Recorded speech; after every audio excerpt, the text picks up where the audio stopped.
Welcome to Radio Dolby, 89.6 FM. 89.6 FM on that dial. Check it, Dolby. This one's a nice beat. Let's go. I must say, Brother Dolby, Yeah, man? last week, returning to my spiritual home of Hamilton, H to the Izzy. hotbed of just creativity and the coolest people, it was the best thing I've done in a long time. That was I cool. feel so much better. Yeah. I feel, I don't know, I just feel reborn. Yeah. I feel born again. Reinvigorated. Yeah, it was a real cool fun day out actually. I like Hamilton. I was just mucking about when I said it then. It's cool. Lots of cool people there, man. So if you listen to the show tonight and you don't know what we're talking about, last week we took our microphones and our gears, took Brother Dolby to Hamilton to prove to him what I've been saying all along. Yep. And at the same time we teed up an interview with Max from Mike Alpha Xray. We caught him at the end of the tour. I'm going to play that for you very shortly. And it was a pretty successful day, Brother Dolby, wouldn't you say? Yeah, the sun was shining.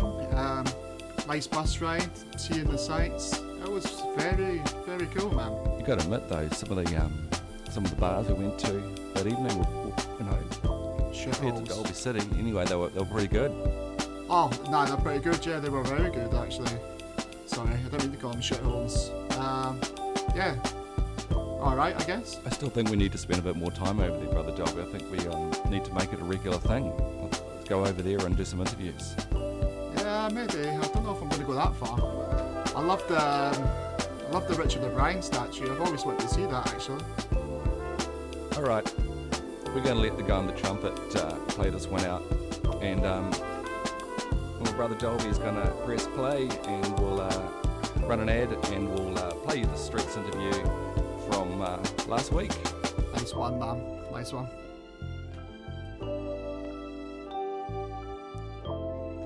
I hope you enjoy it as much as we enjoyed our trip to Hamilton City.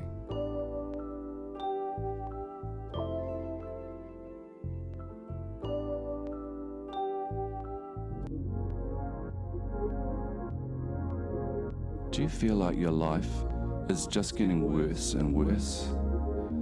Not just as the years go by, or the months or the weeks, but each day just gets worse and worse. Do you feel like things just couldn't get any lower? Well, come visit Hamilton, because there's nothing like visiting an empty CBD in our sprawling northern suburbs to best symbolise the way you feel. Remember, if you're feeling like shit, no one understands shit more than Hamilton. Join us today. You're in good hands with Dylan and Andy on Dolby City Radio. For some of the best in Kiwi entertainment, join us in Dolby City Central on Radio Dolby. Right, so here we are, Brother Dolby, and before you ask the question, why am I sitting on the back of a tour bus of Hamilton City? I was wondering that. Why are we sitting on the bus? The answer is, firstly, we're here to interview Max from Mike Alpha Xray. That's right, you told me about him the other week there, Max. Yeah, he sounds really good, his stuff, yeah. And secondly, I thought after last season you did a lot of damage to our reputation in Hamilton. There's a lot of people in Hamilton City that are really upset about some of the things you said. Oh, I'm sorry, Hamilton. Oh, I think we're starting. This is exciting. Yeah, this is cool. I've never been on a tour bus before. Never actually been about Hamilton. But I thought it also might be a nice gesture to all the musicians in Hamilton and the artists and the people. If you came here and I could show you some of the main sites of at least Victoria Street anyway. Yeah, the hub. I haven't got enough money for a full tour, which is basically involves going to the Mormon temple. Oh, and the gardens, I think it is. They're nice, Hampton Gardens. Welcome to the budget guided tour of Hamilton CBD. We will show you the delights of what is on offer on Victoria Street. Excellent. If you have a look to your right, you can see the Riff Raff statue, a tribute to the writer of the Rocky Horror Picture Show, born and bred in Hamilton. Yeah, I actually know a little bit about this, Brother Dolby, because I used to live in Hamilton a long, long time ago when they had a really beautiful theatre right there, actually. I think it was called the Embassy, but someone who's really clever decided to bowl it down, and they built a car park for some more cars, and what was at the time were quite state-of-the-art toilets. The self-opening doors and taps and stuff. And then quite a bit of time later, they decided, let's make Hamilton even better, and they decided, this guy's famous. He spent some time in Hamilton, so they built a statue of him or for him in that place. And fast forward another, whatever years, and someone's gone, this got this cool statue here. This guy's really famous for the arts. Why don't we, in the spot where there's a toilet and a car park, why don't we build a theatre? It was famous for the Crystal Maze as well, that game show. Back in the day, it was like an adventure sort of game show. It was big back then, back 80s, I think. Look at that, the guy's taking a piss on the statue. Oh God, typical. This is what I've come to expect, isn't it? Really, look at this bar. To your left is none other than Garden Place, an ode to urban city development, bringing the natural environment and community living to the centre of the city. A concrete space. Okay, well it's not so good, is it? Every time the council builds a green space, it always turns into a concrete skate park. It's the way, every time, isn't it? It's a bit of a joke. As we drive, have a look to your right and you can see one of the many bridges that cross the mighty Waikato River. Us Hamiltonians pride ourselves on the quality of the water that passes our banks. Brown sludge, look at that. That is something else. I don't fancy a dip in there, Dylan. I did hear, Brother Dolby, that on a good day you can see, if you watch carefully on the river, you can see the bloated corpses of cows floating along in the currents. More like the bloated corpses of bogans floating down on those rubber donuts with a Waikato in their hand. Look at them go. You can see them over there. Actually, I was thinking about Richard O'Brien again. He was in, Flash Gordon. He played that guy Fico, who's tooting away in a little flute. Mind you, he was on the flute on the Crystal Maze as well. You must have liked that. And as we near the end of our journey, the highlight, the farming family. The characters of this sculpture are life-sized figures of a male farmer and his wife, their 2 children, a cow, a sheep and a dog, gifted to the city of Hamilton by Robert Jones Investments. This work commemorates the ordinary farming family as being iconic in the Waikato region. I know it doesn't look much and it's pretty simplistic. Maybe it's non-representational, like it's not descriptive of art that does not represent or otherwise refer to the visible world outside itself. I don't know. I don't know. I think I disagree with that actually, Dylan. I think it represents Hamilton pretty well. A bit of an agricultural hub. You can still see tractors going down the road, holding up the traffic, bogans in their utes doing burnouts. See those guys that always drive about in the summer with the swimming pools in the back of the utes? That's what, when I think of Hamilton, that's the sort of crew I'm thinking of. They all come down to Dolby City. But more importantly, Brother Dolby, how has this trip, changed your previous preconceptions of Hamilton City?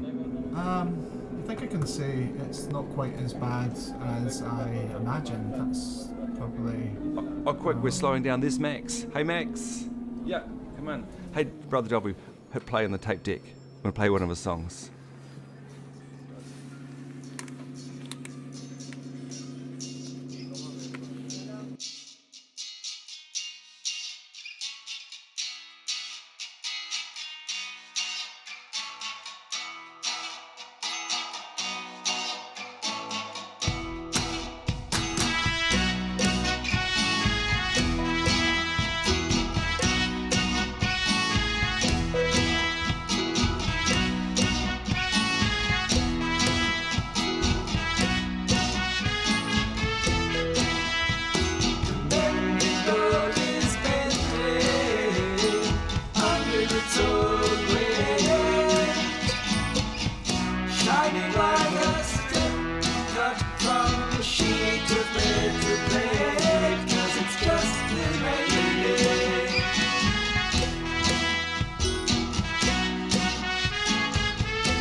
his mouth. He couldn't say, or he'd have guessed she was moving south with one of his friends. But it's getting better now. He found it in him to forgive. He walked the city, and he found a place to live in a halfway house, halfway down Dominion Road.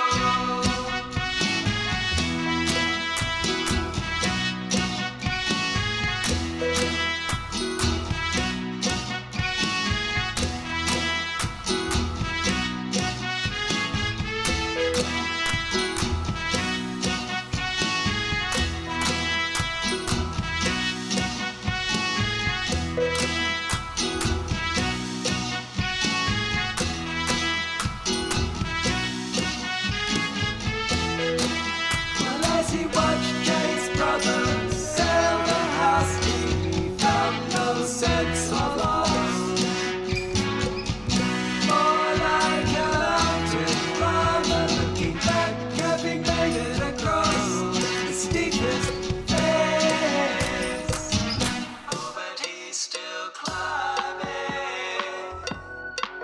See him try to cross the street and then test his footing, just as if he was up 10,000 feet above those clouds halfway down Dominion Road.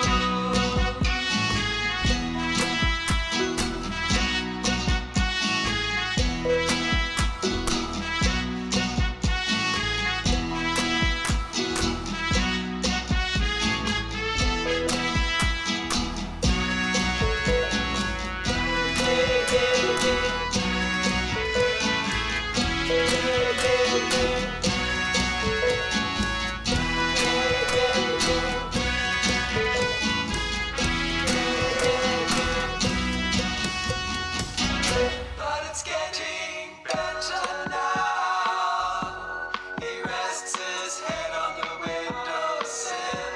He watches the city. He can see the antennas in the hills from his halfway house, halfway down Dominion Road.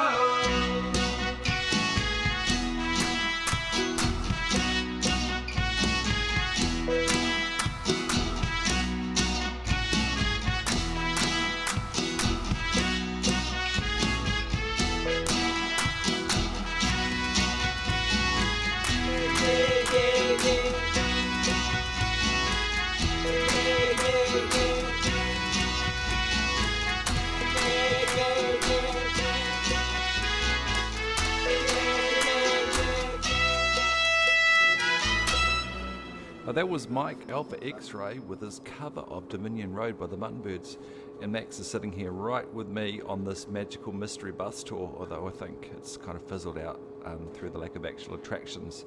But Max, welcome to the show. This album, Protect the Drive, Give 'Em the Cut, what inspired you to do an album of covers?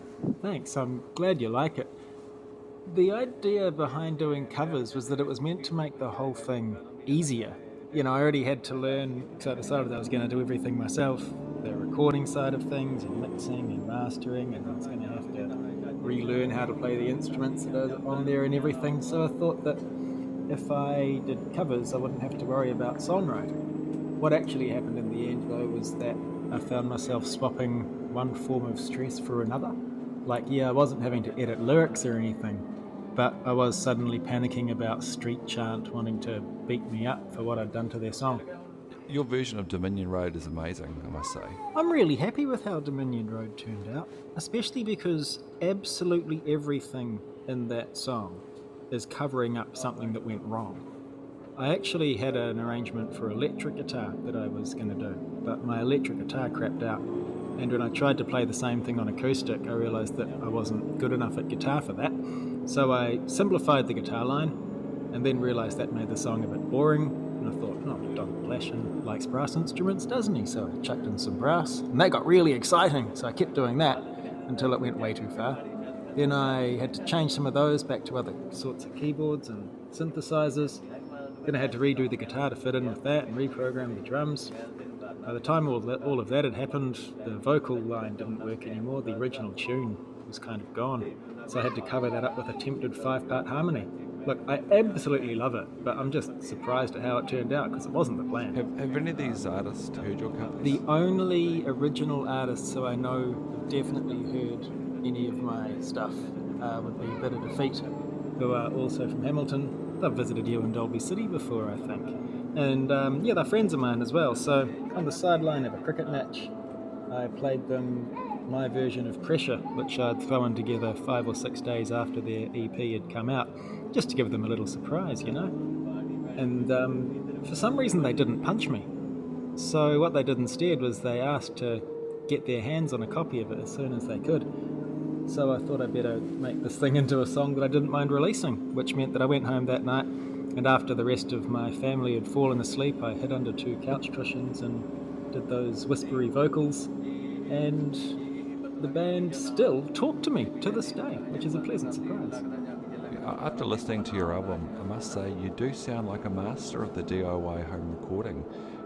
How do you record? Like, what do you use? And something I learned the more I worked on this was just how much stuff you can do in GarageBand.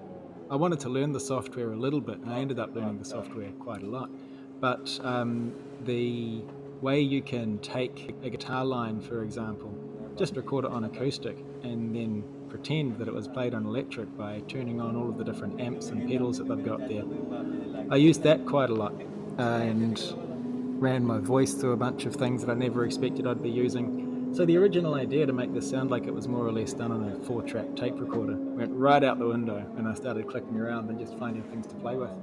Hey, so what drives you to do these home recordings? I've played instruments of one sort or another ever since I was 4 or 5 years old, so you know, making music at home is just something that I've always done. As for recording it, I've never felt that I'm good enough to record anywhere else, I suppose. So this album just kind of came out of a hobby that I've always had, and with the access that I've got, that everyone's got, to recording technology, you kind of run out of excuses not to produce things after a while. So I just set myself the goal of coming up with something that I wanted to listen to. It was always going to be a solo project because I couldn't be organised enough to gather other people around me or to schedule anything. You know, I was just finding an hour here and an hour there to get things done, and eventually, after a couple of years, here it is. So you've knocked out an album of covers, so what's next? I've kind of gotten all excited and lined up too many things to do next, so there's going to be a bit of choice paralysis, I think, before anything else happens. But I've had one friend get in touch with his own home recordings, which are a little bit different to mine, and he's asked if I could help produce them. He's into hip-hop, so I might become a rap producer at my little home desk. I've also got a friend who's decided that we need to perform some of the arrangements that I came up with in my covers album. We're at least one bassist and 78 rehearsals short of that going anywhere. And I was working many years ago on an album of originals that went nowhere. That was going to be called I Am Fascinated by the Possibility of Life on Earth.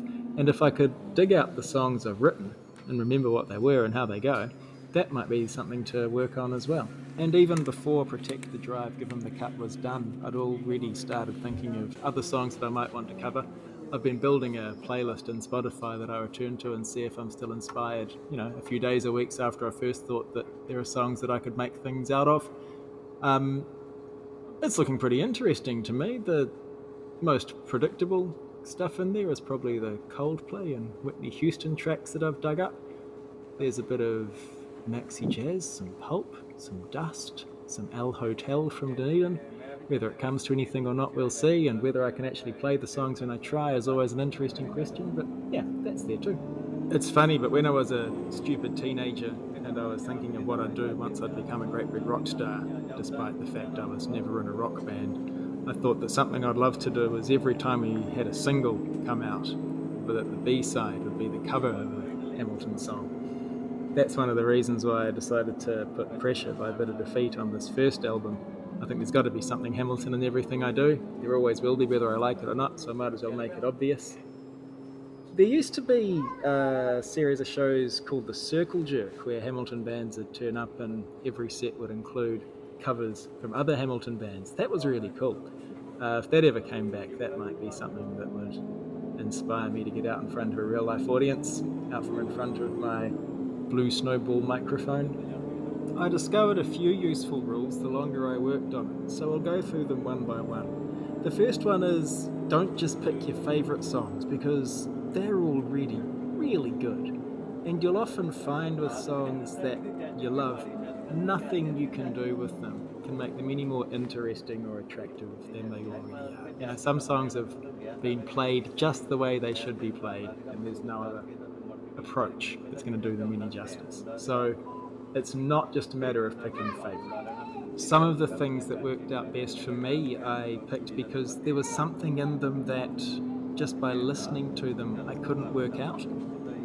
Pressure by Bitter Defeat. There was a high note on the Casio tone. I just couldn't work out why it worked so well through the song. It turned out to be a high C, so that was where I started digging into that. Or when I was covering Tilly and the Wall on Falling Without Knowing. There was so much going on in the way they did that song that I just wondered, what's the chord structure under this thing? And it took me way too long to work out that whole thing only had, when you could boil it down to 2 bass notes. So working out what had been done so cleverly to make these songs interesting, that was another thing that I found helped. Pulling those songs to pieces so that there is something else I can do with them, because I've got it in tatters all around me.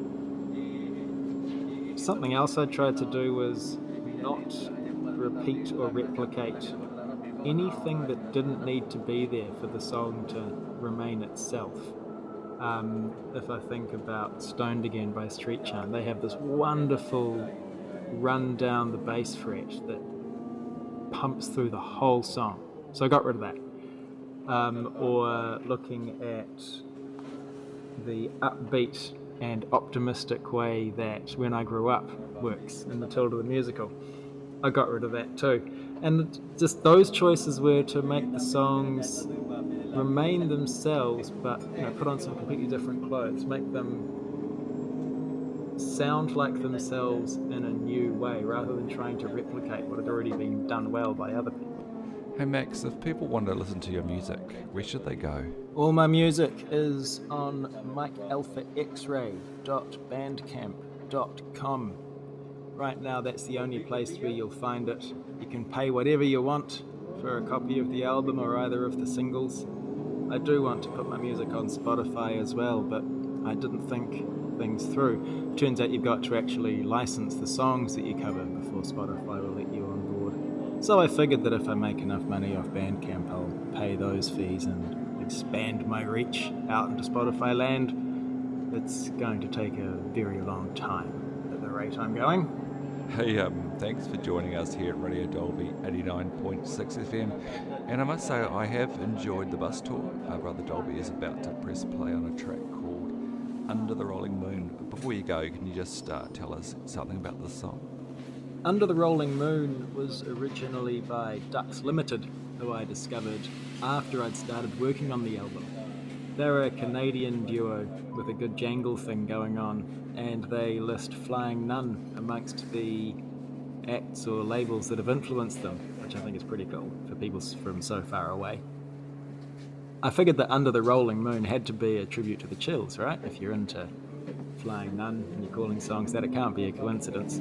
And their version has this really lovely high guitar part all the way through it. So I thought, when I wanted to learn the song anyway, that I'd try to do something interesting on the bass end instead. Funnily enough, I ended fuzzing that bass up and playing it quite high anyway, so maybe they were onto something in the first case. But it's a cool song, and the more New Zealanders who hear it, the better.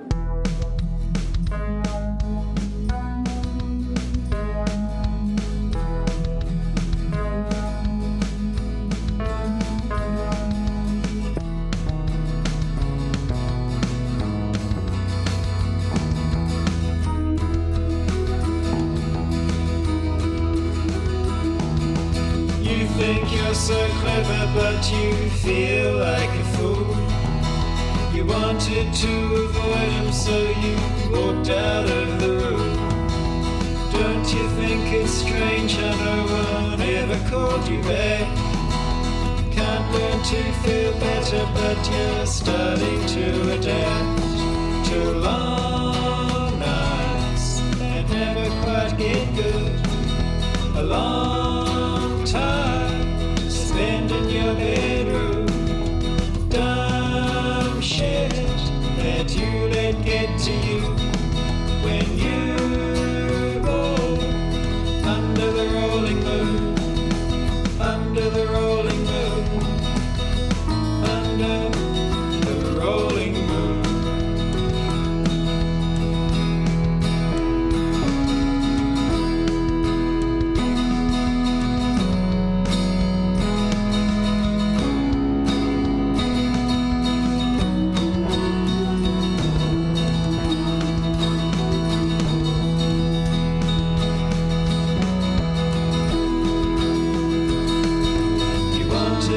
To like you, but you would never admit to that. And you feel like a fool for care about if he'd want you back. Can't bear to be talked to, but can't stand to be ignored. And that's why we're sat here in the rain for long nights that never quite get good. A long time spend in your bedroom. Dumb shit that you let get to you when you walk under the rolling moon, under the rolling moon, under the rolling moon, under the rolling moon, under the rolling moon, under the rolling moon.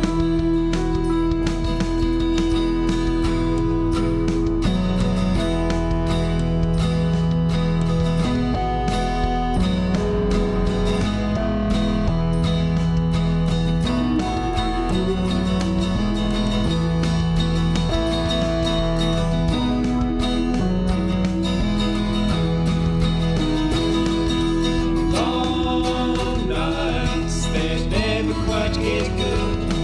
A long time to spend in your bedroom. Dumb shit that you let get to you when you walk under the rolling moon, under the rolling moon, under the rolling moon, under the rolling moon, under the rolling moon, under the rolling moon.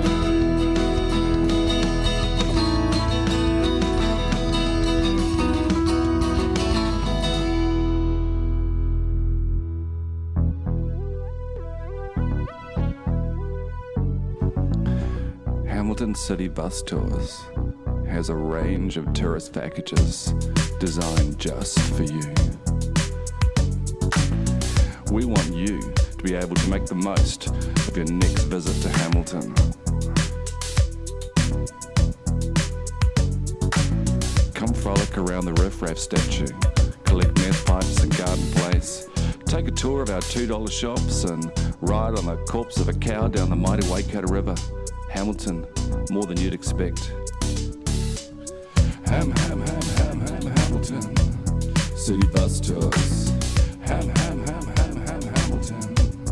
We can bus you round. Hamilton. City bus tours. Hamilton. We can bus you round. Prepare yourself a cocktail and refresh with your hosts, Dylan and Andy, on Radio Dolby. Hey, thanks for joining us this evening. It's been a pleasure having your ears, your mind, maybe your soul, I don't know, listening to the beautiful sounds of Radio Dolby 89.6 FM. That soulful sound of Radio Dolby 89.6 FM, Dylan. I want to give a thanks to Shona. Yeah, man. Thanks, Shona. And Max. Thanks for inviting us to Hamilton. Yeah. I want to make a public apology for the adverts. I was not responsible for the content. Here at Radio Dolby, we have to make adverts in order to, pay the bills. Keep the lights on, Dylan. Get money. So Brother Dolby and I can afford to eat and drink. Yeah, that's right. And buy some more records. Keep the beats fresh. Buy my machines. Yeah, man. Thank you. We just have to do. We get told that the adverts are just they are what they are. Advertisers are. Kids, go to sleep. Oh, Jesus. Their adverts are they are what they are. They're a necessary evil, and sometimes businesses who advertise on the show are brutal, not the brutal, nicest. Dylan. And we mean no offence with any of those adverts. Like you say, we just go with what we get given, and you're sorry. Right, so next week, I want to say next week, I really mean it'll be in about 3 or 4 weeks' time, because in Dolby City 1 week equals 4 weeks in the real world. Next week we have a beautiful family band called Moida Mother, who are flying all the way to Dolby City just to spend some special time with us here on Radio Dolby 89.6. That's right. That'll be a banger, Dylan. Actually, I was going to remix a couple of their songs as And well. they're amazing. Yeah, I better get onto it, actually. Yeah, so make sure you tune in, because they're seriously good. An amazing band. A bit of punk going down in Radio Dolby next week. All right, Next month. Song of the week. I know I'm not pretending that I can't remember what it is. I always have to find it, and I have it here prepared. Song of the week this week by the Dolby Brothers is called "The Spirit of Dolby City." Let's go.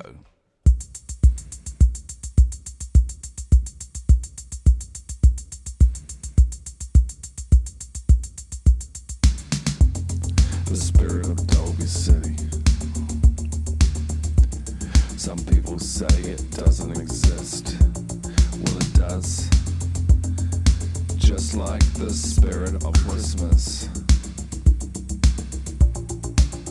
Here we go.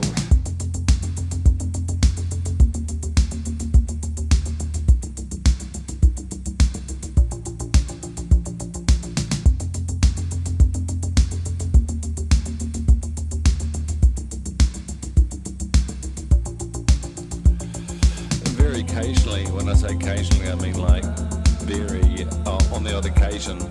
People ask me like, where is Dolby City? I can't find it anywhere on the map, and I tell them it's if you want to get to Dolby City, you got to travel there, like in your mind. I can sense it in my shoe. Dolby City burning. Not much left to breathe in Dolby City. You move, you stop, you sing, you shout, you bleed, you cry, you let it out. You brood, you think, you say, you don't, you do, you try, you say you won't, you breathe, you gasp, you speak at last, you stay, you go, talk fast, talk slow, you fly, you crawl, you walk, stand tall, you sink, you float to the words you wrote. Check, check, check, check, check, check, check, check, check, check, check, check, brother Dolby, check, check, check, check, check, check, check, check, check, check. Yeah, what? Check, check, check, check, check, check, check, check, check, check, check, check, check, check, brother Dolby, check, check, check, check, check, check, check, check, check, check. Check 1 2, check 1 2. Brother Dolby, have you checked it? Yeah, Dylan, man. Have you checked it as much as you can? Checked as much as I could do. Brother Dolby, have you checked it? Checked it once, I checked it twice. Are you sure we have a plan? Yeah, man, I think the plan's good. Brother Dolby, have you checked it? Checked it again this morning. Have you checked it in or I out? checked it in and they both checked it out. Brother Dolby, do you know it? Yeah man, I know it dude, I know it. Do you want to sing or shout? I want to sing and I want to shout as well. Brother Dolby, can you feel it? Man, I feel my bones still and I feel it man. Can you feel what's going on? Every day, every single day brother. Brother Dolby, do you know it? I know it man, I know it. Do you know what